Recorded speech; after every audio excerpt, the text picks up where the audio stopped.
Good morning વિદ્યાર્થી મિત્રો, શ્રી કન્યા પ્રાથમિક વિદ્યાલયમાં આપ સૌનું હાર્દિક સ્વાગત છે.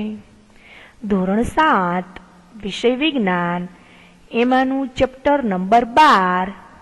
ચેપ્ટરનું નામ છે વનસ્પતિમાં પ્રજનન.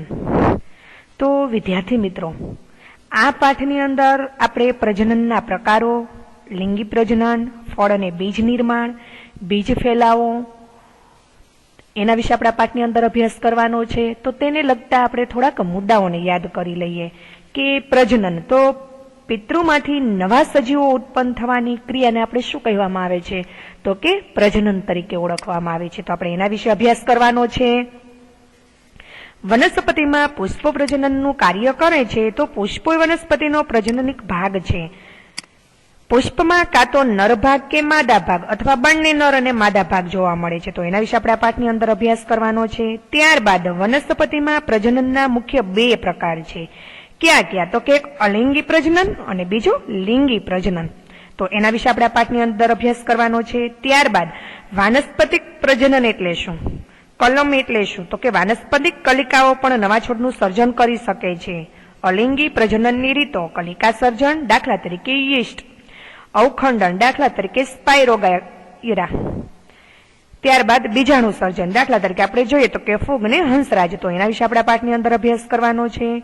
ત્યારબાદ લિંગી પ્રજનન એટલે કે લિંગી પ્રજનન થવા નર પ્રજનન અંગ અને માદા પ્રજનન અંગની જરૂર પડે છે. પુષ્પો એ વનસ્પતિના પ્રજનન અંગ છે. પુંકેસર એ નર પ્રજનન અંગ છે અને સ્ત્રીકેસર એ માદા પ્રજનન અંગ છે. તો આપણે એના વિશે અભ્યાસ કરવાનો છે. ત્યારબાદ એકલિંગી પુષ્પો એટલે શું? દ્વિલિંગી પુષ્પો એટલે શું?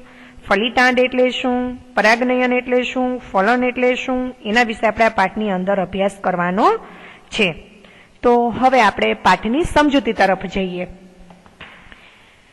પોતાના જેવો જ નવો સજીવ ઉત્પન્ન કરવો એ દરેક સજીવનું લક્ષણ છે.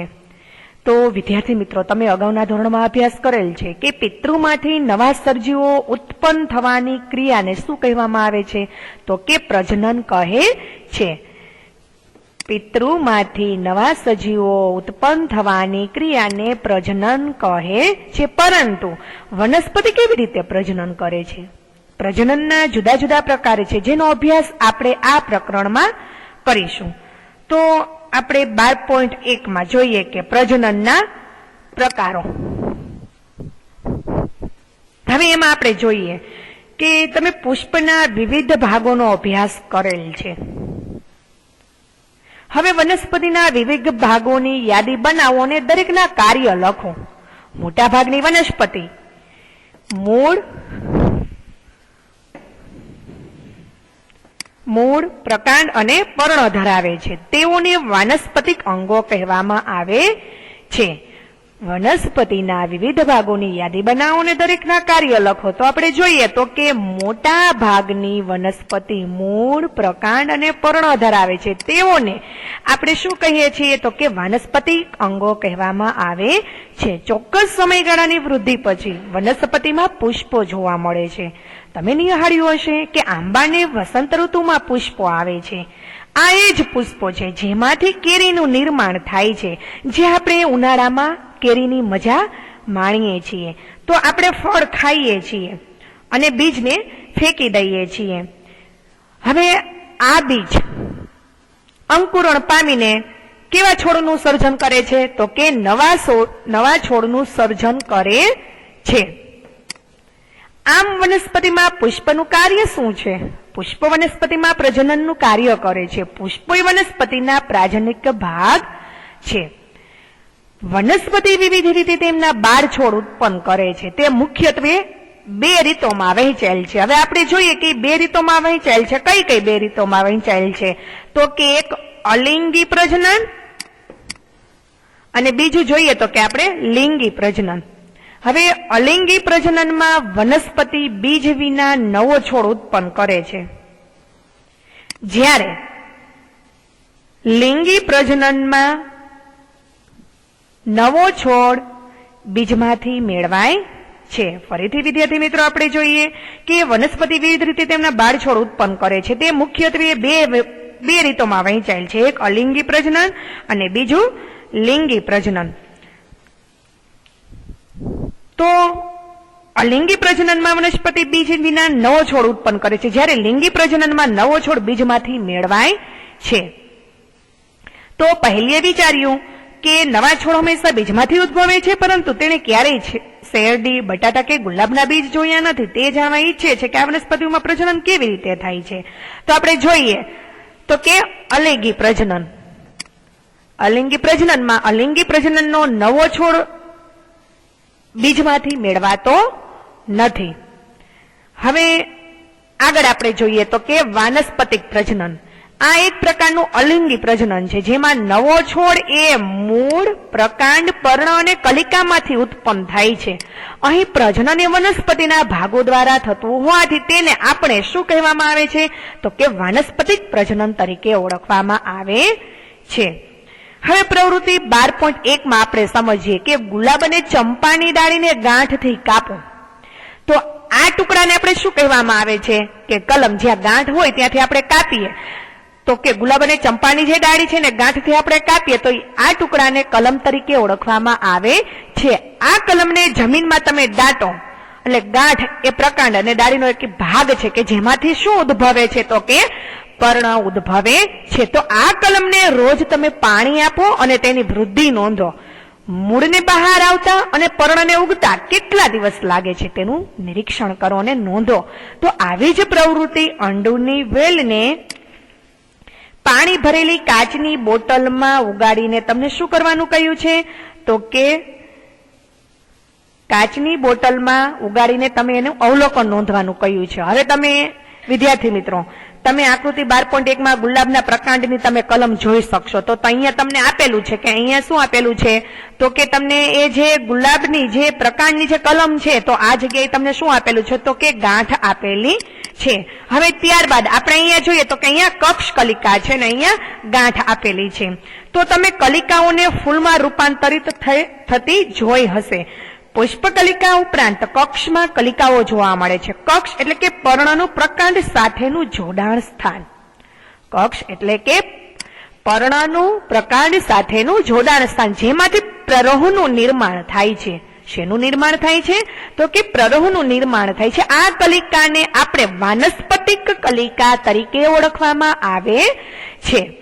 તો કલિકા એક ટૂંકું પ્રકાંડ છે જે અપરિપક્વ આચ્છાદિત પર્ણો ધરાવે છે. વાનસ્પતિક કલિકાઓ પણ નવા છોડનું સર્જન કરી શકે છે. હવે આપણે જોઈએ પ્રવૃત્તિ 12.2. એક તાજું બટાટું લો, તેના પરના ડાઘા કે ચાંઠા બિલોરી કાચની મદદથી તમે નિહાળો. તમને તેમાં કલિકાઓ જોવા મળશે. આ ડાઘા ચાંઠાઓને આંખ પણ કહે છે. બટાટાના નાના ટુકડામાં એવી રીતે કાપો કે જે દરેકમાં આંખ હોય છે. તે ટુકડાઓને જમીનમાં દાટો. દરરોજ તેઓને પાણી આપો અને તેમાં થતો વિકાસ નિહાળો. તમને શું જોવા મળ્યું? તો વિદ્યાર્થી મિત્રો હવે અહીંયા તમને આકૃતિ 12.2 માં તમને કહ્યું છે કે આંખમાંથી અંકુરણ પામતો બટાટાનો છોડ. તો તમે ચિત્રમાં જોઈ શકો છો. અને તમને ત્યારબાદ નીચેનું તમને આકૃતિ 12.3 માં તમને કહ્યું છે કે આદુ તેના નવા છોડના અંકુરણ સહિત. હવે આ આદુ જે છે એ એના નવા છોડના અંકુરણ સહિત તમને એમાં જોવા મળે છે. તો આવી જ રીતે તમે આદુ અને હળદર પણ ઉગાડી શકો છો. હવે પાનફૂટી એટલે કે પર્ણ અંકુરણ વનસ્પતિ એ પર્ણ કિનારી પર કલિકાઓ ધરાવે છે. આકૃતિ 12.4 માં જો તમે આ પર્ણ ભીની જમીન પર પડે તો દરેક કલિકા એ નવા છોડનું શું કરતી હોય છે તો કે નિર્માણ કરે છે. હવે આપણે જોઈએ આગળ 12.4 ની આકૃતિમાં કે પર્ણ કિનારી પર કલિકા ધરાવતું પાનફૂટીનું પર્ણ. હવે તમને આ જે પર્ણ જે જોવા મળે છે એમાં તમને એક આ નવો છોડ જોવા મળે છે. તો આકૃતિ 12.4 માં તમને પર્ણ કિનારી પર કલિકા ધરાવતું પાનફૂટીનું પર્ણ તે તમે જોઈ શકો છો. તો કે કેટલીક વનસ્પતિઓના મૂળ પણ નવો છોડ ઉત્પન્ન કરે છે. શક્કરિયું અને ડાહલિયા તેના ઉદાહરણો છે. હવે થોર જેવી વનસ્પતિમાં તેનો અમુક ભાગ જે છે એ મુખ્ય વનસ્પતિ છોડથી જુદો જ્યારે પડે છે ત્યારે તેમાંથી એક નવો છોડ ઉત્પન્ન થાય છે. થોર જેવી વનસ્પતિમાં તેનો અમુક જે ભાગ છે એ મુખ્ય વનસ્પતિ છોડથી જુદો પડે ત્યારે તેમાંથી એક નવો છોડ ઉત્પન્ન કરે છે. દરેક છૂટો પડેલો ભાગ એ નવા છોડનું શું કરે છે? તો કે સર્જન કરે છે. હવે આપણે જોઈએ તો કે વાનસ્પતિક પ્રજનન દ્વારા ઉગતી વાનસ્પતિક પ્રજનન દ્વારા ઉગતી વનસ્પતિ ઉગવા માટે ખૂબ જ ઓછો સમય લે છે. બીજમાંથી ઉગતા વનસ્પતિ કરતા તેમાં ફૂલો અને ફળો ખૂબ જ ઝડપથી આવે છે. તેઓ એક જ પિતૃ છોડમાંથી ઉત્પન્ન થતા હોવાથી નવો છોડ અદલ પિતૃ જેવો જ જોવા મળે છે.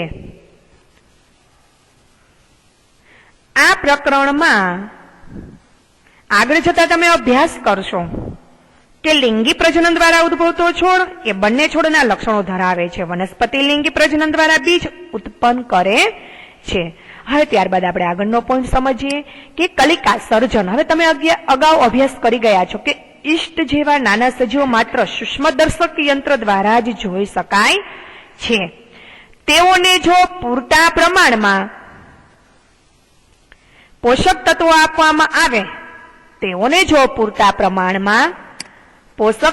આપવામાં આવે તો તેઓ વૃદ્ધિ પામે છે અને અમુક કલાક બહુગુણિત થાય છે. યાદ રાખો, ઈષ્ટ એ એક કોષી સજીવ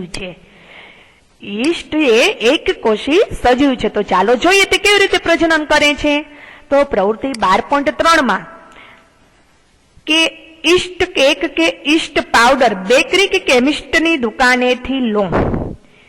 એક ચપટી ઈષ્ટ લો અને તેને પાણી ભરેલા વાસણમાં મૂકો. તેમાં 1 ચમચી ખાંડ લો અને તેને હલાવીને દ્રાવ્ય કરો.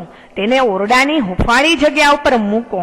1 કલાક પછી કાચની સ્લાઇડ પર આ દ્રાવણનું એક ટીપું મૂકો અને સૂક્ષ્મદર્શક યંત્રની મદદથી તમે તેને નિહાળો. તમને શું જોવા મળે છે? તમને ઈષ્ટના નવા સર્જાયેલા કોષો જોવા મળશે. હવે વિદ્યાર્થી મિત્રો, તમને આકૃતિ 12.5 માં તમને કહ્યું છે કે કલિકા સર્જન દ્વારા ઈષ્ટમાં પ્રજનન. તો સૌથી પહેલા આપણે આ જોઈએ તો કે ઈષ્ટનો કોષ છે, પછી તેમાં વિકસતી આ જે તમને કલિકાઓ જોવા મળે છે, ત્યારબાદ તમને એમાં નવી કલિકાઓ જોવા મળે છે અને ત્યારબાદ આ જે તમને જોવા મળે છે એ કલિકાઓની સાંકળ રહેલી જોવા મળે છે.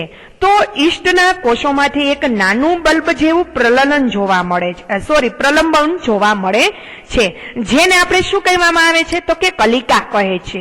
ઈષ્ટના કોષમાંથી એક નાનું બલ્બ જેવું પ્રલંબન જોવા મળે છે, જેને કલિકા કહે છે. તો કે કલિકા ધીરે ધીરે વિકાસ પામે છે અને પિતૃકોષથી અલગ થઈ અને એક નવા કોષ તરીકે તે પોતે શું કરે છે? તો કે પોતે એક વિકાસ પામે છે, એટલે કે નવો કોષ વૃદ્ધિ પામે છે અને પુખ્ત બને છે અને બીજા ઘણા ઈષ્ટના કોષો પોતે સર્જે છે.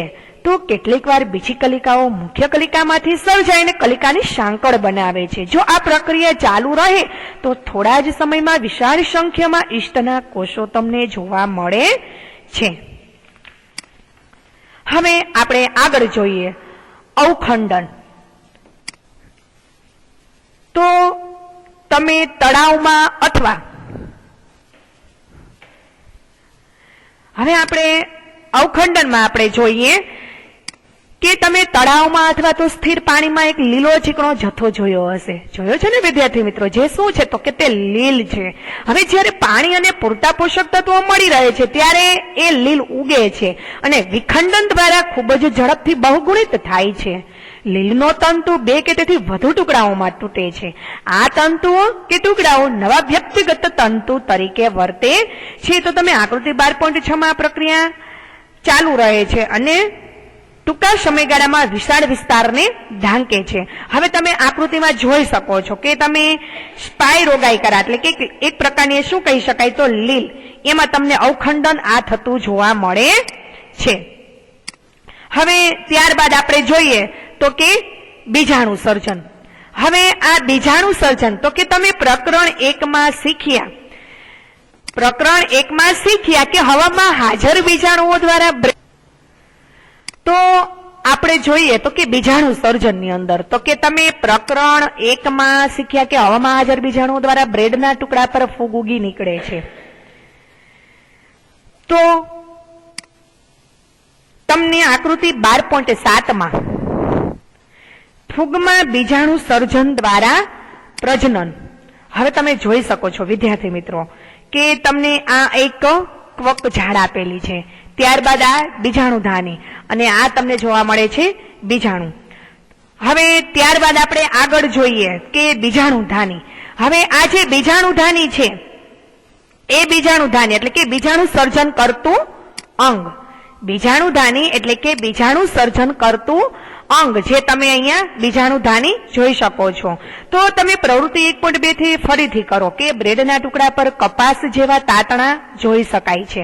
જ્યારે બીજાણુ મુક્ત થઈને તે જ્યારે હવામાં તરતા રહે છે તે ખૂબ જ હલકા હોવાથી ખૂબ જ લાંબુ અંતર કાપી શકે છે. બીજાણુ અલિંગી પ્રજનન અંગ છે. દરેક બીજાણુ સખત રક્ષણાત્મક કવચ ધરાવે છે જે ઊંચા તાપમાન અને ઓછા ભેજમાં પણ ટકી રહે છે. જે ઊંચા તાપમાન અને ઓછા ભેજમાં પણ ટકી રહે છે, તેથી તેઓ લાંબા સમય સુધી પોતે અસ્તિત્વ ધરાવે છે. જ્યારે અનુકૂળ સંજોગો પ્રાપ્ત થાય છે ત્યારે જે બીજાણુ જે છે એ પોતે અંકુરણ પામે છે અને એક નવા સજીવ તરીકે પોતે વિકસે છે. માંસ અને હંસરાજ વગેરે પણ બીજાણુ દ્વારા પ્રજનન ક્રિયા કરે છે. હવે તમે 12.2 માં લિંગી પ્રજનન કે તમે પુષ્પની રચના અગાઉ ભણી ગયા છો કે તમે જાણો છો કે પુષ્પો એ વનસ્પતિના પ્રજનન અંગ છે. પુષ્પો એ વનસ્પતિના પ્રજનન અંગ છે. પુંકેસર એ એક નર પ્રજનન અંગ છે અને સ્ત્રીકેસર એ માદા પ્રજનન અંગ છે. ફરીથી વિદ્યાર્થી મિત્રો આપણે જોઈએ કે પુષ્પો એ વનસ્પતિના પ્રજનન અંગ છે અને પુંકેસર એ નર પ્રજનન અંગ છે અને સ્ત્રીકેસર છે એ માદા પ્રજનન અંગ છે. હવે ત્યારબાદ આપણે પ્રવૃત્તિ 12.4 માં આપણે જોઈએ તો એક સરસવ જાસૂદ અથવા તો પેટુનિયાનું પુષ્પ તમે લો અને તેના પ્રજનન અંગો જે છે તમે અલગ કરો, તેના પુંકેસર અને સ્ત્રીકેસરનો અભ્યાસ કરો. જે ફૂલો માત્ર સ્ત્રીકેસર અથવા તો માત્ર પુંકેસર ધરાવે છે તેને આપણે એકલિંગી પુષ્પો કહેવામાં આવે છે. વિદ્યાર્થી મિત્રો તમને ખાસ પરીક્ષાની અંદર વ્યાખ્યાની અંદર પૂછી શકે કે એકલિંગી પુષ્પો એટલે શું? તો જે ફૂલો માત્ર સ્ત્રીકેસર અથવા માત્ર પુંકેસર ધરાવે છે તેને એકલિંગી પુષ્પો કહેવાય છે. હવે જે ફૂલો સ્ત્રીકેસર અને પુંકેસર બંને ધરાવે છે તો તેને આપણે શું કહેવામાં આવે છે? તો કે દ્વિલિંગી પુષ્પો કહેવાય છે. જે ફૂલો સ્ત્રીકેસર અને પુંકેસર એમ બંને ધરાવે છે તો તેને આપણે દ્વિલિંગી પુષ્પ તરીકે ઓળખવામાં આવે છે. ફરીથી આપણે વિદ્યાર્થી મિત્રો સમજીએ કે જે ફૂલો માત્ર સ્ત્રીકેસર અથવા માત્ર પુંકેસર ધરાવે છે તેને આપણે એકલિંગી પુષ્પો કહેવાય છે. જ્યારે જે ફૂલો સ્ત્રીકેસર અને પુંકેસર બંને ધરાવે છે ત્યારે આપણે એને દ્વિલિંગી પુષ્પ તરીકે ઓળખી શકાય છે. મકાઈ, પવા અને કાકડી એ એકલિંગી પુષ્પો છે.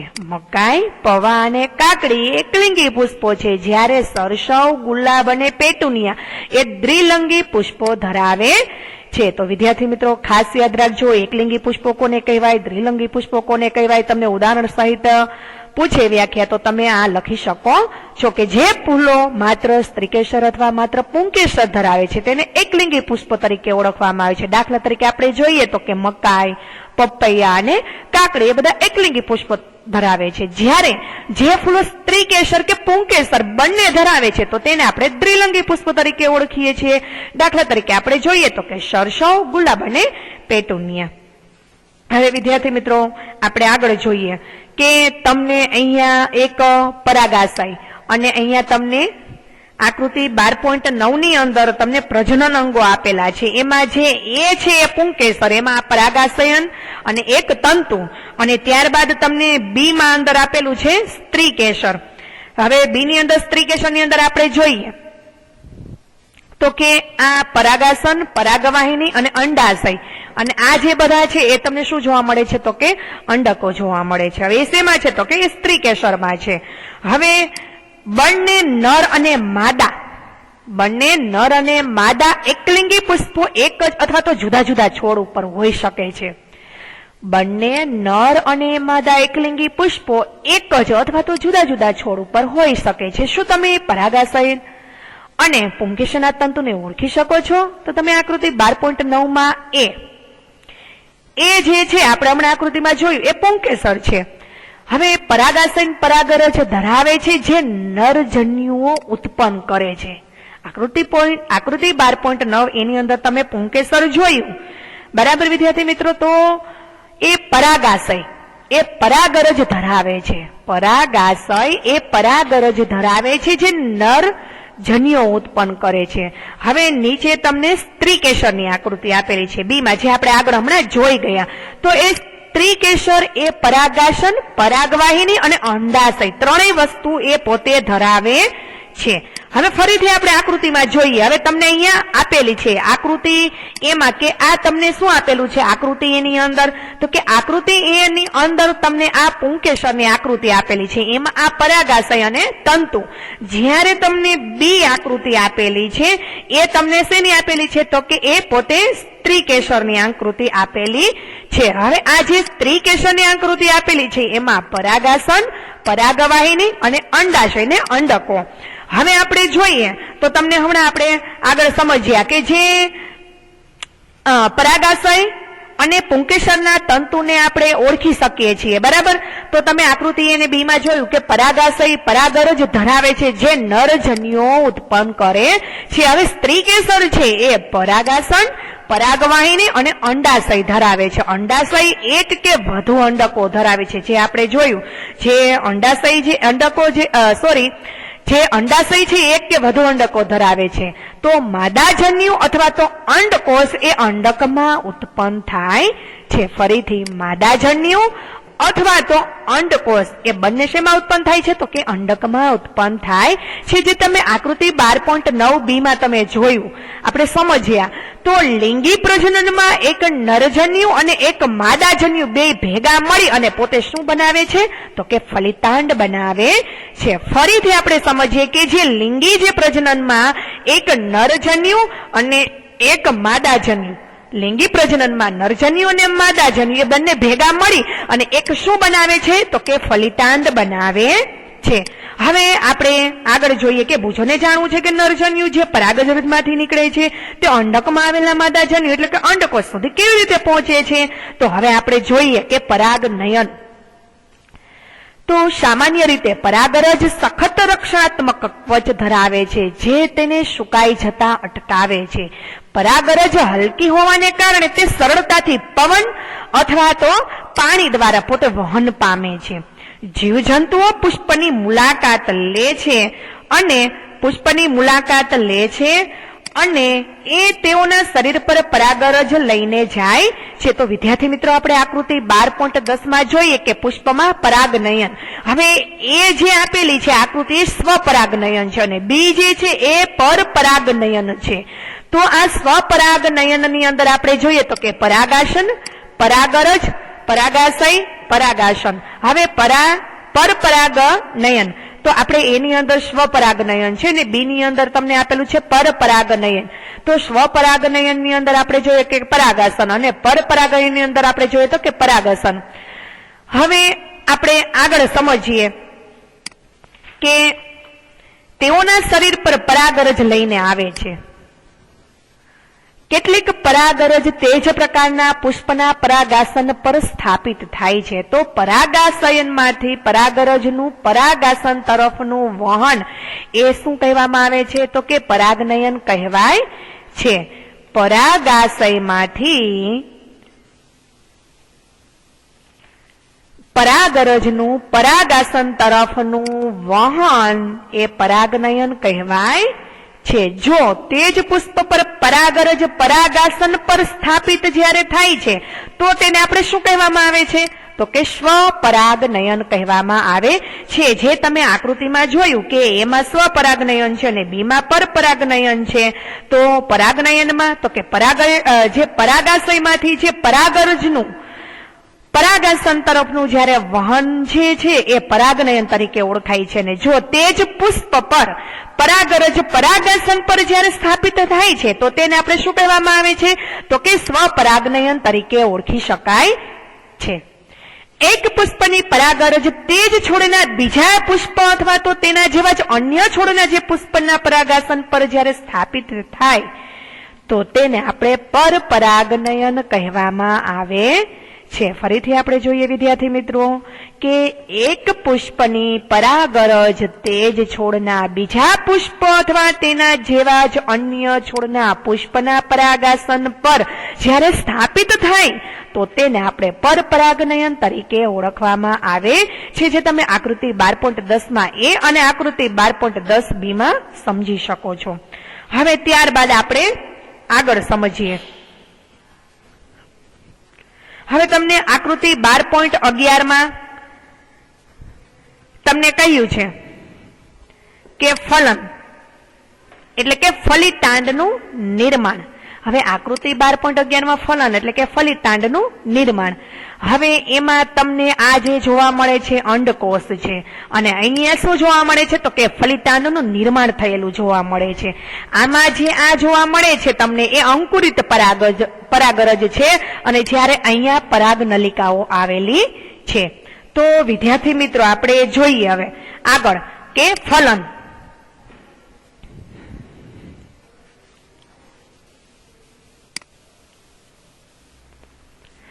જન્યુઓના સંયુગ્મનથી રચાતા કોષને ફલિતાંડ કહેવાય છે.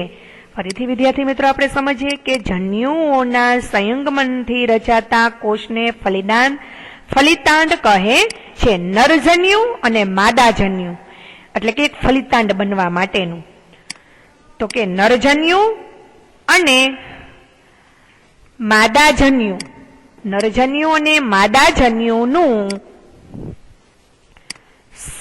સંયુગ્મ નરજન્યુ અને માદાજન્યુનું સંયુગ્મન થવાની ક્રિયાને શું કહેવામાં આવે છે તો કે ફલન તરીકે ઓળખી શકાય છે. આકૃતિ તમે 12.11 માં ફલિતાંડ ત્યારબાદ ભ્રૂણમાં વિકસે છે. હવે ત્યારબાદ આપણે આગળ 12.3 માં ફળ અને બીજ નિર્માણ. તો વિદ્યાર્થી મિત્રો અહીં સુધી આપણે આ પાઠ સમજીશું. ત્યારબાદ 12.3 ફળ અને બીજ નિર્માણ એ આપણે હવે ફરી આગળના લેક્ચરમાં સમજીશું. Thank you.